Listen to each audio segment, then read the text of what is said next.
The early morning air in Gideon's Hollow was bitterly cold, the frost clinging to the yellowed leaves that blanketed the churchyard. Martha Bell, a church volunteer, trudged up the worn stone path leading to St. Michael's Church, her breath visible in the crisp air. She had come to prepare the altar for the morning service, a routine she had followed for over 20 years. As she reached the iron gate of the churchyard, something caught her eye. A pale shape near the ancient oak that stood at the edge of the grounds. Her heart quickened, a nameless dread creeping over her.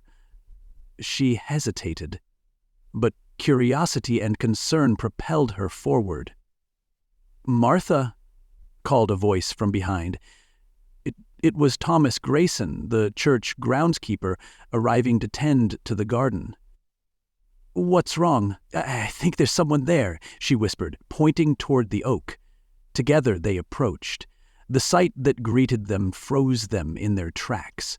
Rose Whitmore, the vibrant young girl who had sung in the church choir, lay motionless on the ground. Her hands were folded across her chest, clutching a rosary, and her eyes stared skyward, unblinking and glassy. Subscribe and put on notifications for more. Only 10% of the people who visited my channel subscribed. Please subscribe to know once we share more amazing videos. Thank you, and enjoy this video. Thomas staggered back, a gasp escaping his lips. Martha trembled, tears welling in her eyes. "Oh, dear Lord." Within minutes, the churchyard was a flurry of activity. Sheriff William Tate, a tall man with a worn face and eyes that had seen more than he cared to admit, arrived with his deputy, Laura Kingsley. Tate knelt beside Rose's body, his brow furrowed in grim concentration. "Time of death looks recent," he murmured, glancing at Laura. "No obvious signs of a struggle. It's almost like she, surrendered." Laura nodded, her expression solemn. "Who found her?" "Martha and Thomas," Tate said, rising to his feet. "They're shaken, but coherent." The church bell tolled in the distance, its mournful sound echoing through the hollow. Tate glanced up at the imposing structure of St. Michael's, its spire piercing the gray sky. "Start talking to the townsfolk," Tate instructed Laura. "Someone must have seen something, and get the coroner here." As Laura moved to speak with witnesses, Tate lingered, his eyes fixed on the serene expression frozen on Rose's face. A sense of unease settled in his chest, a whisper of doubt that refused to be silenced. In Gideon's Hollow, appearances were often deceiving, and Tate had a feeling this was just the beginning. A somber hush fell over Gideon's Hollow as the townsfolk gathered at St. Michael's Church for Rose Whitmore's funeral. The air inside the church was thick with grief, the flickering candlelight casting shadows on the faces of those who had come to say their final goodbyes. The pews were filled with familiar faces, friends, neighbors, teachers, and distant relatives, all of them mourning the loss of the girl who had been a beacon of light in their quiet town. At the front of the church sat Rose's parents, Margaret and Henry Whitmore, their hands intertwined in silent solidarity, their eyes red from days of weeping. Father Samuel Kane stood at the pulpit, his hands gripping the edges as if to steady himself. His voice, usually confident and soothing, trembled slightly as he began the eulogy. "Today, we gather to honor the life of Rose Whitmore," he said, his gaze sweeping over the congregation. "A life taken from us far too soon. Rose was a child of this town, a daughter, a friend, and a soul who brought joy to all who knew her." His words hung in the air, heavy with the weight of sorrow. He spoke of Rose's kindness, her love for music, and her dreams of one day leaving Gideon's Hollow to explore the world beyond the mountains. But as he continued, his mind wandered back to that night. The night Rose came to him seeking guidance, her eyes filled with fear, and something else. Something he couldn't erase from his memory. Father Kane's voice faltered for a moment, and he cleared his throat. Though her time with us was brief, her spirit will live on in our hearts and in the sacred grounds of this church." In the third pew, Sheriff Tate watched Father Kane intently, his keen eyes noticing the slight tremor in the priest's hands, the hesitation in his voice. Tate had attended countless funerals, but something about this one felt different. There was an undercurrent of tension, a sense that not all grief was pure. As the service ended, the congregation slowly filed out of the church, many stopping to offer condolences to the Whitmore family. Tate lingered, his gaze fixed on Father Kane, who now stood by the altar, staring at the large crucifix that loomed over him. Deputy Laura Kingsley approached Tate. "The coroner's report is in," she whispered. "No signs of physical trauma. Cause of death is inconclusive." Tate frowned. "Inconclusive?" Laura nodded.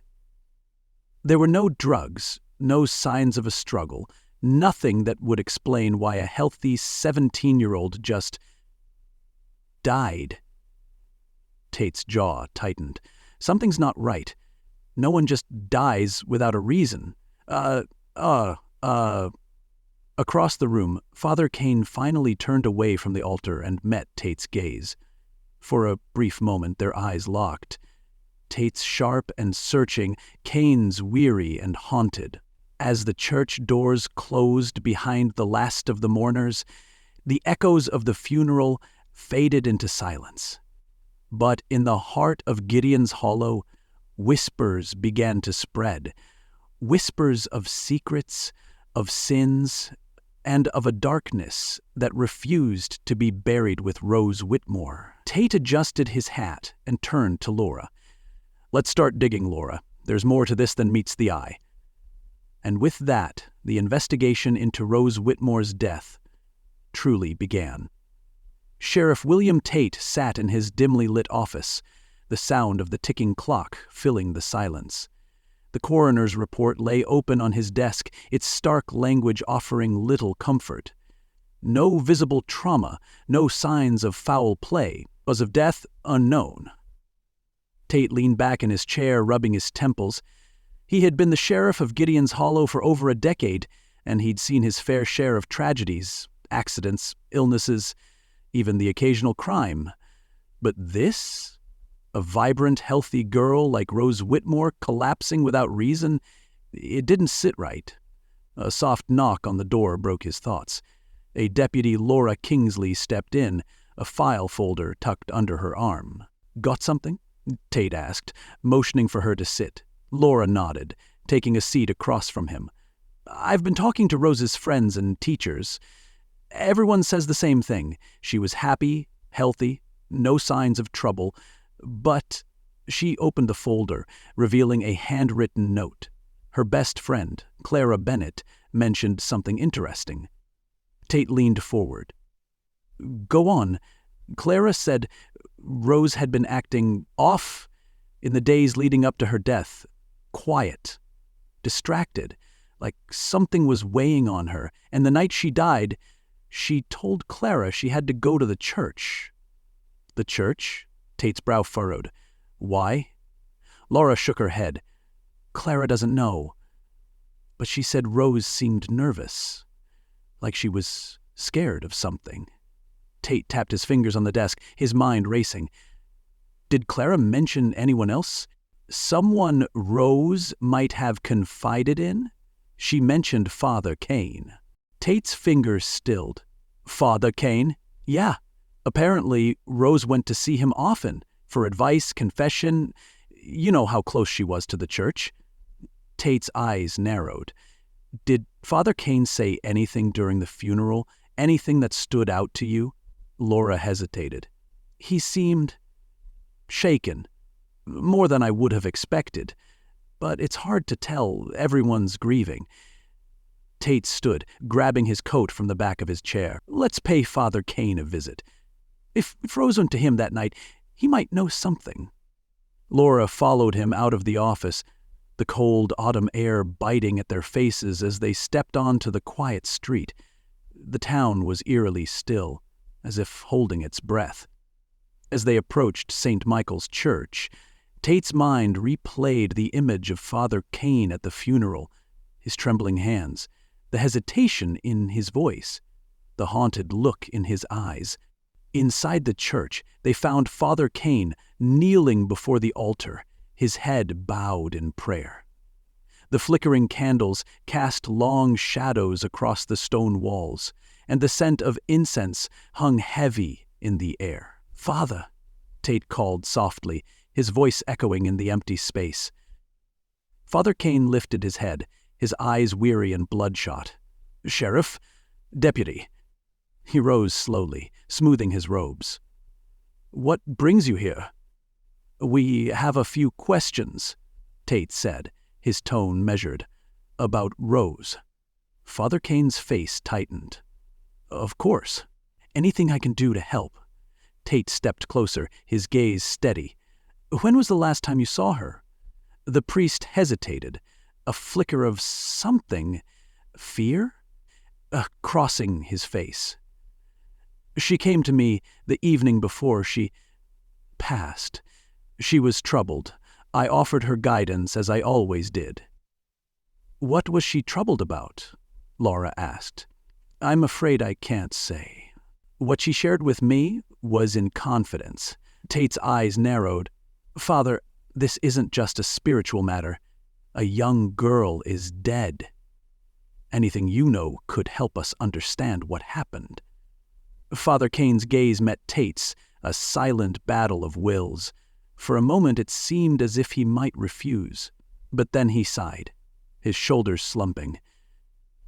"She was afraid of a secret she couldn't bear. She didn't tell me everything, only that she felt trapped, that someone was watching her." Tate's jaw tightened. "Did she say who?" "No." Kane's voice was barely a whisper. "Only that it was someone she trusted." A chill ran down Tate's spine. Someone she trusted. The silence in the church grew heavy, the flickering candlelight casting ominous shadows. Tate exchanged a glance with Laura, both of them sensing the same thing. They were going to find out what. Gideon's Hollow wore its secrets well. On the surface, it was a quaint, sleepy town where life moved at a measured pace. But behind lace curtains and beneath the polite smiles of its residents lay a web of hidden sins and quiet betrayals. Sheriff Tate and Deputy Laura Kingsley moved methodically through the town, speaking to anyone who might have known something about Rose Whitmore's final days. They began at the Whitmore household, where Margaret and Henry Whitmore sat in their dimly lit living room, their grief palpable. "She was distant those last few days," Margaret whispered, clutching a handkerchief. "I thought it was just teenage moodiness. If only I'd known." "Did she mention anyone bothering her? Someone she was worried about?" Tate asked gently. Margaret shook her head, but Henry, who had been silent, spoke up. "There was a boy, Ethan Grayson. They were close. Too close, if you ask me." Laura took note.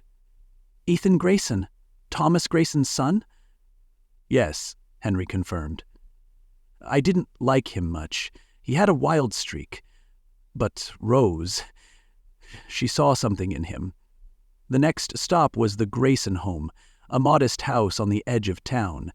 Ethan, a lanky boy with sharp eyes and a nervous energy, answered the door. "I didn't do anything to Rose," he said defensively, before Tate even asked a question. "No one's accusing you," Tate replied calmly. "We're just trying to understand what happened." Ethan shifted uncomfortably. "Rose and we were close. But she started pulling away. She said she needed space." "Did she tell you why?" Laura pressed. Ethan hesitated, then shook his head. "No. But I know she was scared of someone.